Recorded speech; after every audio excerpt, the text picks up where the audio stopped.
I will with you tonight. If you do not touch me, I will marry you.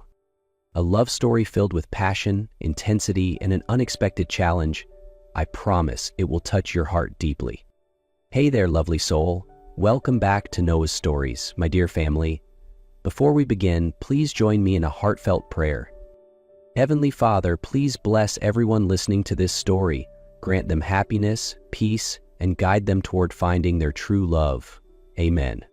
My beautiful family, please don't forget to like, comment, and share this video. Your support means everything to me.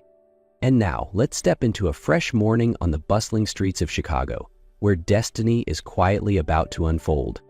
Morning sunlight spilled across the bustling streets of Chicago as Emma Walker stepped off the silver bus. She pulled her coat tighter and tilted her head upward, taking in the towering glass building ahead, the place where a brand new chapter of her life would begin. Raised in the quiet town of Maple Hill, where neighbors had known each other for generations, Emma had always dreamed of a bigger world, one where possibilities weren't limited by geography or tradition. While her childhood friends chose stability and stayed close to home, Emma spent late nights reading books, sketching ideas, and nurturing the hope that one day she'd work in the creative industry she so deeply admired. And today, that hope had become reality. Emma was set to start her new job at Grant Creative Group, one of the most prestigious media firms in the country, known not only for its innovative campaigns, but also for its enigmatic and magnetic CEO, Lucas Grant. Emma never believed in fairy tale romances. She believed in hard work, in ambition, and most of all, in standing on her own. But what she didn't yet know was that this city, cold, fast-paced, and unforgiving, would soon challenge those beliefs. And in doing so, it would also introduce her to a kind of love powerful enough to change everything. A new beginning, a strange city, and a man no one ever thought could change. The lobby of Grant Creative Group buzzed with the controlled chaos of a weekday morning. Emma stepped inside, eyes wide with wonder and just a touch of nervousness. Professionals in tailored clothes moved with precision. Conversations hummed in the air. Heels clicked against polished marble floors. She felt like she had entered an entirely different world. As she waited near the elevator, Emma felt someone's gaze on her. She turned slightly and saw a man walking through the glass doors. Tall, composed, dark brown hair neatly trimmed, eyes sharp and assessing as if he could see straight through people. It was Lucas Grant. Lucas hadn't planned to notice anyone this morning. As usual, his mind was occupied with strategies, campaigns, and back-to-back meetings. But the moment his eyes landed on the quiet young woman by the elevator, something in him paused. It wasn't because she was strikingly beautiful, though there was an undeniable grace about her, but because of the calmness she carried, the subtle clarity in her expression, something that felt entirely out of place in a city like this. Their eyes met for only a few seconds, but to Lucas it felt like a silent question. Not timid, not expectant, and certainly not seeking approval the way so many others did. The elevator doors opened. They stepped in together. No words exchanged, just a silence laced with something unspoken, a moment that felt like the start of something neither could quite name yet. Emma exited first. Lucas remained, watching her go, and in that quiet, unfamiliar flicker of curiosity, a thought rose unexpectedly in his mind. Who is she? In her first days at the company, Emma threw herself into work. She learned quickly, observed carefully, took notes on the smallest details, and never showed a hint of being overwhelmed, though everything around her was brand new. Her colleagues noticed her professionalism and eagerness, but one person noticed her more than anyone else: Lucas Grant. Lucas couldn't explain why he was so drawn to Emma. He had met hundreds, maybe thousands of beautiful women in his field. They were bold, charming, ambitious, but Emma was different. She didn't try to impress him. She didn't seek his attention. Her calm demeanor and quiet distance felt like an unspoken rejection, and somehow that made her all the more captivating. He began creating work opportunities to interact with her, inviting her to strategic meetings, asking for her input on upcoming projects. Emma saw through it but said nothing. She remained polite, professional, and always kept their interactions strictly work-related. Occasionally, Lucas would appear in the company cafeteria during lunch, casually choosing a seat near her. He'd ask seemingly innocent questions about city life and then truly listen to her answers. Emma, though she tried to remain composed, couldn't help the warmth she felt when she caught him watching her, or the flutter in her chest when their fingers accidentally brushed while exchanging documents. She didn't know what this was. A passing interest? A game? Or something deeper neither of them dared to name, but she did know one thing. Lucas Grant was approaching her, not with power, not with charm, but with a patience she hadn't expected from a man like him.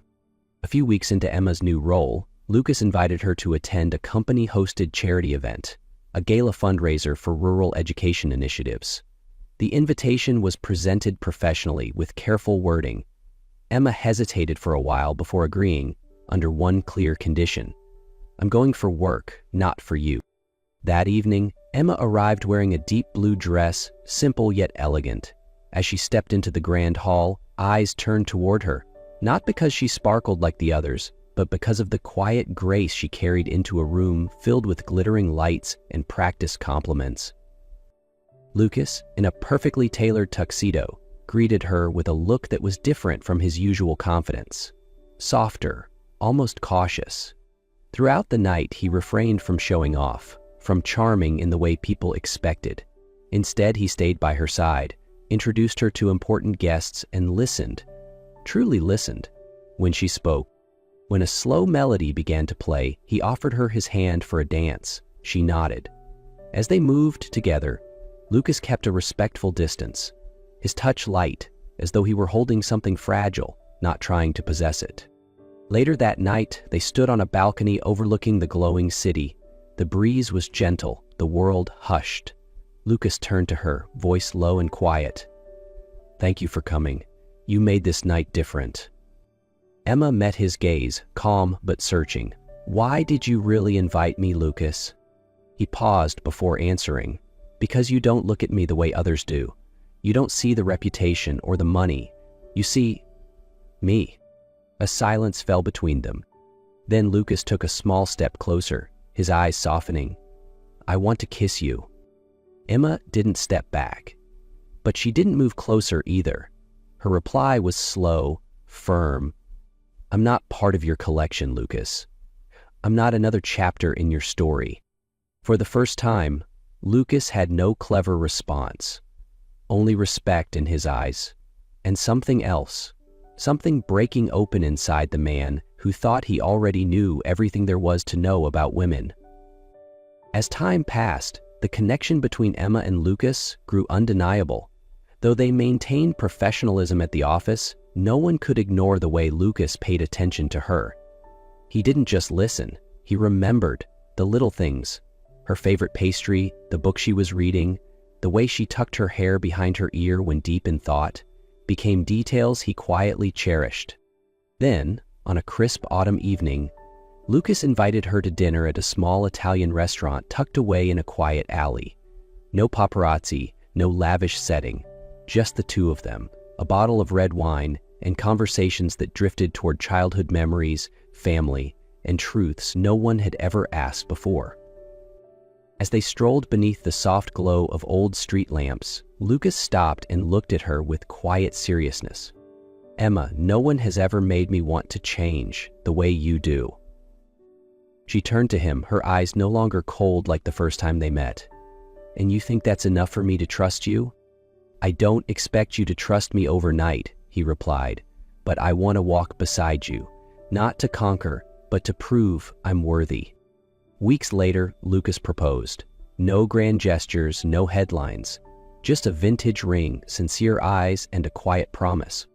"I want to spend the rest of my life loving you the right way." Emma didn't answer at first. Then she spoke, slowly but firmly. "If you truly love me, prove it. Tomorrow night, I will be with you. If you do not touch me, I will marry you." Lucas froze. "Emma, you're testing me?" "No," she said calmly. "I'm testing your love and your character." He nodded.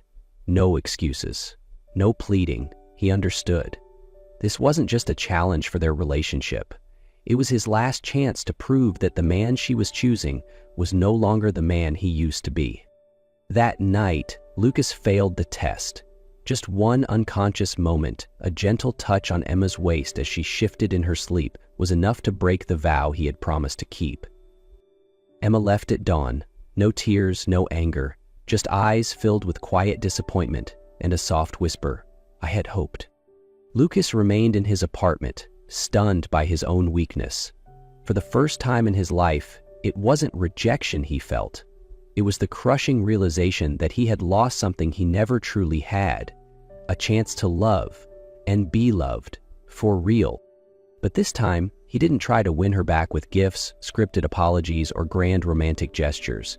Instead, he did the only honest thing he could. He wrote. Every morning, he left a handwritten letter at Emma's door. No flowers, no logos, just white paper, black ink, and thoughts straight from the heart. Today, I realized I've been taught how to win at everything except love, because love isn't something you conquer, it's something you earn. I grew up in a world where men weren't allowed to be weak, but loving you made me realize real weakness is being too afraid to face who you really are. Emma read each letter. At first she skimmed them, but slowly, word by word, line by line, her heart began to soften. He wasn't trying to convince her that he had changed. He was showing her, through every thought, every admitted flaw, every humbled hope. After more than 3 weeks, on a late afternoon, Lucas sat in the park writing his 25th letter when a familiar figure appeared. Emma. She stood silently for a moment, then sat down beside him, gently but firmly. "We need to talk." They sat together in silence, the park bathed in golden light. No rush, no need for long explanations. After a few moments, Emma spoke. "Your letters, they weren't about getting me back. They were about finding yourself again, and that, Lucas, means more than any apology ever could." Lucas looked at her, eyes no longer pleading, only honest. "You showed me the man I could become, and I won't go back to who I was, whether you forgive me or not." Emma nodded softly. Then, like a quiet breeze, she said, "I want to offer the test again, but this time not to test you, to help you know yourself better." Lucas wasn't surprised. He didn't tremble, just a slow, steady nod. "I accept." That night, Emma returned to his apartment. As before, she entered the bedroom, bringing nothing with her but trust. Lucas lay beside her, fully clothed, over the top of the covers. No touching, no closeness, just quietly listening to her even breathing, as if guarding something sacred. All night, he didn't move, even when his hand trembled, even when she accidentally brushed against him. Lucas kept his promise. As dawn slipped in through the window, Emma opened her eyes and turned to him. He was still awake. "You didn't touch me," she whispered. Lucas smiled. No pride, no rush. "Not because I didn't want to, but because for the first time, I know what it means to love someone more than myself." In that moment, both of them understood they were no longer just navigating attraction or apology. They had crossed into something far more meaningful, a shared journey ahead. They stayed in silence for a while, her head resting gently on his chest. No words, just a knowing. And when Emma finally said, "Let's begin again," Lucas didn't hesitate. 1 week later, they got married. Not a fairy tale wedding, no beaded gown, no orchestra or elaborate speeches, just 2 people standing before a city clerk, exchanging vows that came from somewhere deeper. "I don't need you to be perfect. I just need you to choose me every day, especially when it's not easy. I can't promise things will always be smooth, but I promise not to walk away when they're hard." After the ceremony, they returned to the apartment, once a place where Lucas had eaten silent dinners alone, now transformed into a home where 2 hearts moved in unison. Emma stepped into the bedroom, evening light brushing against her skin like a gentle blessing. She turned to see the man leaning against the doorway. No longer Lucas Grant, powerful CEO, but the husband she had chosen. She walked toward him, took his hand, and placed it over her heart. I waited to be yours, she said, not in a reckless night, but in the quiet acceptance of grown-up love.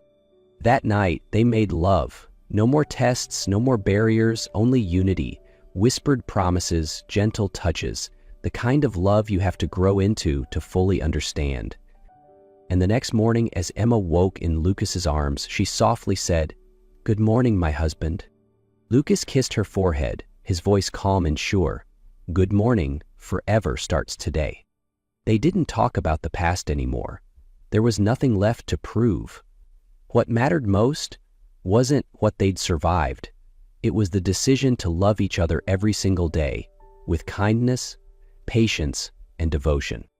Not the ending of a fairy tale, but the beginning of something real. 3 months after the wedding, life with Emma and Lucas moved like a soft melody. Not dramatic, not loud, but full of warmth.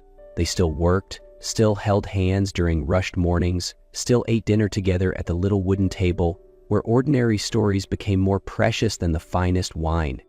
Lucas was no longer the man who slept at the office for deadlines, and Emma no longer stayed up alone with notebooks and plans. They had learned to slow down, to sit together, to truly listen, as if every shared moment was a way to fall in love all over again. One quiet Saturday afternoon, Emma stood in the bathroom, gripping the pregnancy test in trembling hands. Her heart pounded so fast it nearly stole her breath. When 2 faint pink lines appeared, her tears fell, not from fear, but from a joy too big for words. She stepped out, finding Lucas reading on the sofa. She didn't say anything. She simply handed him the tiny stick. Lucas looked at it, then up at her. His eyes, first stunned, then overflowing with happiness. He didn't speak, just pulled her into his arms and held her tight. "We're going to have a baby." Emma nodded, tears mixing with her smile.